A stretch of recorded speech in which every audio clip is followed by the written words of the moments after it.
Guys, हमारी country बहुत ही beautiful है और उससे भी ज्यादा ब्यूटीफुल है इस कंट्री की हिस्ट्री। और ऐसे बहुत सारे हिस्टोरिकल प्लेसेस हैं जिनके बारे में हमें बहुत ज्यादा जानकारी नहीं है और उसी में से एक में आज मैं मौजूद हूँ। ये है लोधी एरा का टॉम्ब। इसके बारे में हमें बहुत ज्यादा जानकारी नहीं है क्योंकि जिसका आर्किटेक्चर है बहुत सामान्य है और ऐसे ही सामान्य चीजें असामान्य भविष्य का निर्माण करती है। और आइए शुरू करते हैं क्लास 8 की हिस्ट्री चैप्टर 1। तो ये फर्स्ट पार्ट का चैप्टर 1 है। इसके अंदर हम जानेंगे हिस्ट्री का ये lesson how, when and where. इस लेसन में एक्चुअली बात की गई है कि हिस्ट्री आखिर होती क्या है और भारतीय इतिहास को हम किस प्रकार से समझ सकते हैं। तो आइए शुरू करते हैं। मैं हूँ आरती मिश्रा, ये मेरा इंट्रोडक्शन है, यहाँ आप देख सकते हैं। इस लेसन का जो फर्स्ट टॉपिक है वो है हाउ डू वी पीरियडाइज, यानी कि हम डिफरेंट कालों को किस प्रकार से समझ सकते हैं, उसे किस तरह से डिवाइड कर सकते हैं और उसके बाद उसकी जो इम्पोर्टेंस होती है वो कैसे हमारे लिए चेंज हो जाती है। भारतीय इतिहास को पढ़ने की बहुत सारी कोशिशें हुई। तो 1817 में जेम्स मिल, जो कि एक स्कॉटिश इकोनॉमिस्ट हुआ करते थे और एक पॉलिटिकल फिलोसफर भी थे, उन्होंने एक रचना की, अब हिस्ट्री ऑफ ब्रिटिश इंडिया। उनकी ये जो रचना थी a history of British India, ये एक्चुअली 3 वॉल्यूम्स में थी और ये बहुत ही अच्छी रचना मानी गई उस वक्त में। इस रचना की क्या खासियत थी? इस रचना में उन्होंने इंडियन हिस्ट्री को 3 भागों में डिवाइड करके समझा। पहला भाग था हिंदू, सेकंड मुस्लिम और तीसरा था ब्रिटिश। एक्चुअली में ये जो भारत के अंदर जो रूल्स हुए थे उसके अकॉर्डिंग और धर्म से रिलेट करके उन्होंने ये जोड़ के देखा और इस तरह से इतिहास को समझने की कोशिश की। और इस तरह के डिवीजन को बहुत हद तक लोगों ने एक्सेप्ट भी किया और माना गया कि हाँ, ये बहुत हद तक सही है।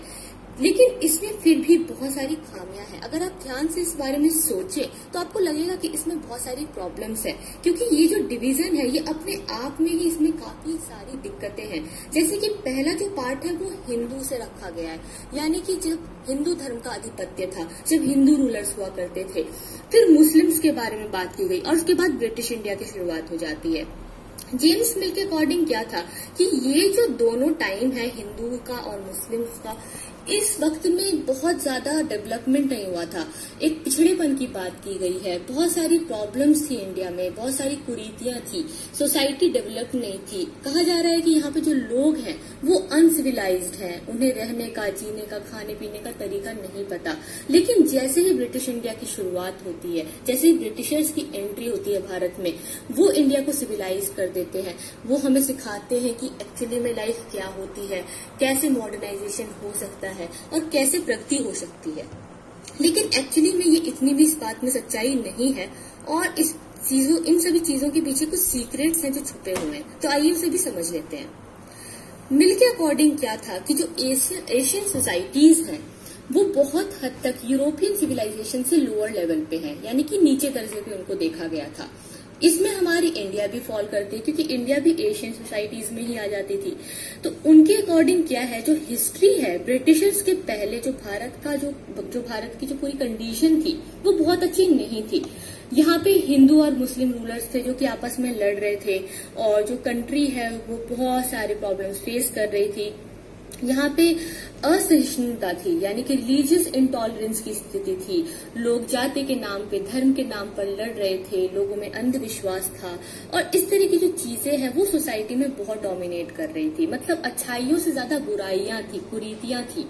लेकिन जब ब्रिटिश रूल आया तो मिल के अकॉर्डिंग अब ये जो रूल है ये इंडियंस को सिविलाइज कर देगा और सोसाइटी को बेटर कर देगा। हालांकि इस बात में सच्चाई भी है, उस वक्त धर्म के नाम पे लोग थोड़ा बहुत लड़ भी रहे थे और जो जाति व्यवस्था थी ये सब प्रॉब्लम्स तो थी। लेकिन ऐसा भी नहीं है कि बिल्कुल इसे एकदम हम एक्सट्रीम नजर से देखें। और ऐसा कुछ भी नहीं हो गया था कि ब्रिटिशर्स के आने के बाद बिल्कुल इंडिया चेंज हो गया था। हालांकि वो चेंज आया था लेकिन वो पॉजिटिव से ज्यादा नेगेटिव था। देखिए, हर चीज के जो है एडवांटेज भी होते हैं और डिसएडवांटेज भी होते हैं, तो हमें उन दोनों ही चीजों को देखना और दोनों ही बातों को समझना है। यहाँ पे बात की जा रही है कि उस टाइम ब्रिटिशर्स